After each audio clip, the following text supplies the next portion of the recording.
ñi nga xam ne amuñu garantie di dem ci syndicat bi di jënd di jaay est-ce que PAMECAS dina leen lebal. merci beaucoup ah Mboussou xam naa ne ci termes yi da nga jël termes yi rek jox ñu ko bon man jàpp ma ne y a l'extrême pauvreté. ah si non je vais vous expliquer. J'y habite. non moom laa moo tax ma ne la j'y habite et je partage tout. non je suis parce d'accord que je sais que c'est difficile. non c'est des termes. et la difficulté man dama koy dund sama peau. voilà tu as je le vis dans ma chair. tu as utilisé le mot il y a des difficultés financières. C'est-à-dire tu as utilisé le mot il y a des difficultés financières mais il y a pas l'extrême pauvreté je vais vous expliquer. Pikine il y a pas une maison à crédit. Il y a pas une maison à crédit. À crédit. soo jugee Patte d'Oie ba baa ngay dem Almadies tous les maisons sont à crédit. c'est-à-dire 90% des gens yi am kër ñëpp dañ koo leb. Pikine amul ku leb kër ku am kër yaa ko moom. donc il faut relativiser. tey jii nii xam nga je vais vous expliquer pourquoi une personne peut être en difficulté financière. soo xoolee da ngay gis ay nit yoo xam ne tey fonctionnaire lañ. seen salaire la ñu am par weer c'est 500 000. mais au même moment leb nañ 10 millions c'est-à-dire fii ak 10 ans bu ñu deewee sax amuñu fu ñu leen suul.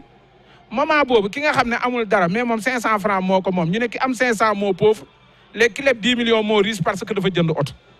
saa Pikine tey boo ko doon wër ba mu daj Pikine amul ku leb kër ku fa am kër yaa ko moom. nga jël tous les HLM yi ñuy wax ku fa am kër da nga koo leb pour 50 ans léegi ki leb kër mën naa nekk ki riche ki am kër nekk ki pauvre même bu dee sàkket nga yor yaa moom sa kër. Pikine amul kuy dawal ko oto à crédit Mercedes yi nga fay gis yëpp gars yi ko korkoral jënd ko alors que yeneen ñëpp da ngay dem CBAO ñu lebal la kër oto même bu dee oto bu bees la est-ce que ki leb oto bu bees mën naa gën a nekk à l'aise ki nga xam ne dafa leb oto 1 million dafa jënd oto 1 million 500 moom ko donc moi je pense que c'est des termes galvaudés parfois man Pikine laa juddoo fa laa yaroo fa laa màggee Papa Gueye Fall laa jàngee donc dama juddu di dugg Dakar di génn à l'âge de 10 ans 11 ans xam difficulté yi ñuy ne xam difficulté yi ñii di ne ñaari tali bi pendant 10 ans week-end fii laay nekk parce que Mbaye Ndiaye Golbe ñu xam nañ ma bu ma nee càkkas rek ñoom xam nañ ma ñaari tali bi muy dem national man dañ ma daan invité ci seen comité directeur xam naa ñëpp fii nii dama fee xam donc am na ay termes yoo xam ne nit ñi c'est-à-dire dafa am ñoo xam ne dañ ko def casquette bëgg a wan ne yéen da ngeen a pauvre ñun dañu riche mais lan mooy certifié ki riche maintenant nag une personne peut être en difficulté financière da ngay gis koo xam ne yow xam nga ci dara ci milieu bi ngeen ne da ngay gis koo xam ne day dawal oto bu rëy yor këru 200 millions mais il est déficitaire c'est-à-dire tey bu dee woon banque bi bu jëlee li mu yor ay mbokkam dañuy génn kër gi nga gis koo xam ne kër gi mu yor matul 10 millions mais moo ko moom ak ay xaram donc au fait l'extrême pauvreté moi je dis il y a des difficultés financières à Pikine qui sont liées à quoi parce que dafa am benn exode rural boo xam ne dafa am Pikine les infrastructures sociaux de base amu fa bariwu fa lan moo indi problème il y a un problème de déséquilibre li ñu naan équité sociale xam nga lan mooy équité sociale mooy li ma la waxoon c'est-à-dire ba fii Pikine tey mais du ma ne sax Pikine pour ne pas kii tey muy ñaari tali yëpp les meilleurs cadres de l'administration ba 1980 fii lañ doon génnee parce que tout simplement il suffisait que sa doom nga ne ko amal jom bu xëyee jàngi bu jëlee paie day admis examen day dem liggéey mais de plus en plus cette équité cet équilibre social cette ascension sociale qui était l'école moom la ñu rey ba tax na léegi doomu baadolo mën ngaa jàng am bac am master am yëpp mais doo dem alors que bu njëkk ba jarul def effort école rek lañ lay teg na la jàngal mais Macky Sall est un exemple soo jëloon tey les 32 ministres du Sénégal mais ñi nga ciy gis seen papa nekkoon fonctionnaire wala ñu amoon moyen bëriwul mais ñoom ñëpp dañoo jàng admis commissaire admis magistrat admis ENAM admis feneen mais cette ascension sociale bi nga xam ne dañ ko tegoon ne fii ku góorgóorlu dem moom lañ dagg léegi lan la ñu indi ils ont amené l'ascension des moyens ils ont créé des écoles privées ils ont créé des conditions bu njëkk ba boo nekkee Limamoulaye dañ daan toog ne diw ñooy excellent yi ñu may leen bourse ñu dem France jàngi ñëwaat mais léegi bourse yi ñu koy may 90% seen papa day am moyen ce qui fait que maintenant y a pas une équité amatul équilibre léegi nag nit su fekkee ne boo jàngee doo réussir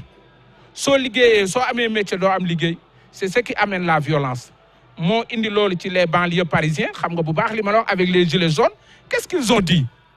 ñun dañuy liggéey dañuy contribuer à l'économie française mais on ne se bénéficie pas parce que dañ leen étiqueté concours yu bëri duñ ko def soo demee tey jii nii Côte d'Ivoire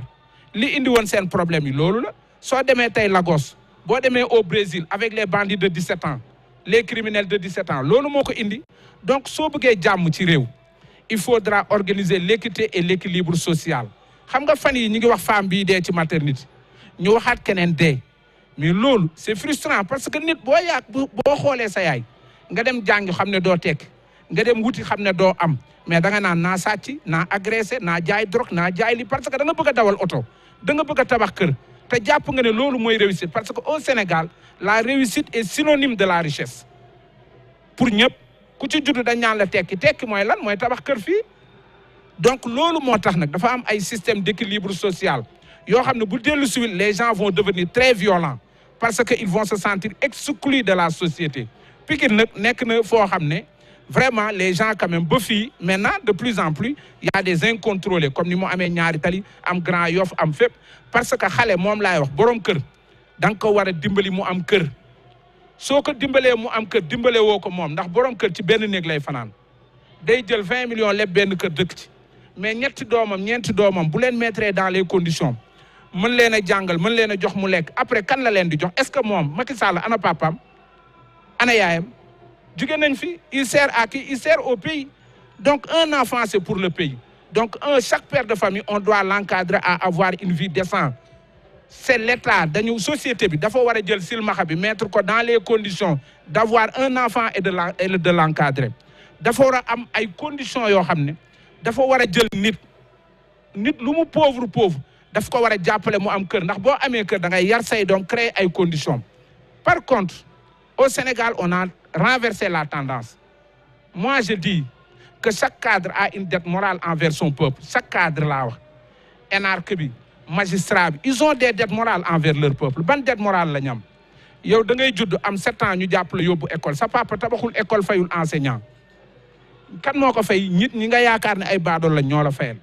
nga dem lycée ñu jox la 6 professeurs sa papa fayul ñu jàngal la nga jóge fa dem université ñu fay la bourse jox la ngay lekk nga jóge fa dem ENAM ñu defal la loolu yow boo réussir tu le dois à ton père ou à ton peuple bourse tu le dois à ton peuple. voilà léegi boo commencé yóbbu sa papa Makka tabax sa étage bu rëy ci kër gi booy dem yéegal sévère est-ce que tu n'as pas trahi ton peuple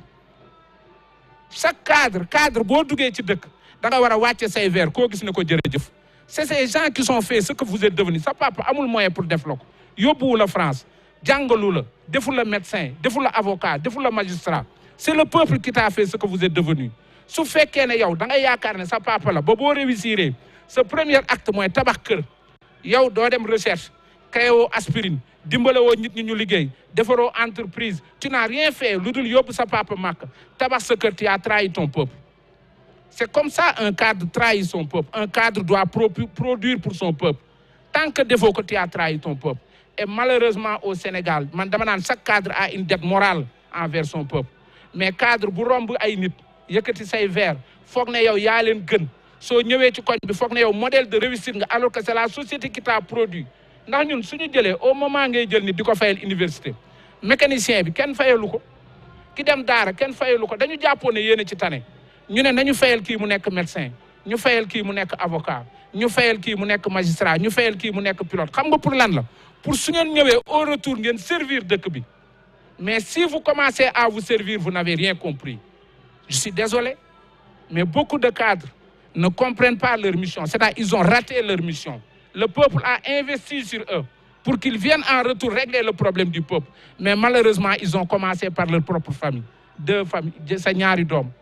sa benn jabar yow nga ne dem nga États-Unis jàngi dem nga France jàngi nga ñëw tu n'as objectif que de construire des maisons d'occuper de tes 2 enfants ce que le plus petit a comme ambition qu'est-ce que tu as fait donc de tes études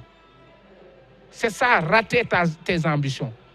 rater ta vocation soxna Aminata fooy jeexale. alors Boubacar fi may jeexalee mooy revenir rek ci secteur informel bi nga xamante ne moom la ñuy gën a nemmeeku ci foofee ca Médina Pikine nga xamante ne zone transit la diggante marché Zinc ak marché syndicat ñu fay nemmeeku nag lu toll ci 145 table de commerce ci koñ yi nga xamante ne ñoom ñoo nekk foofu lu toll itam ci 23 ateliers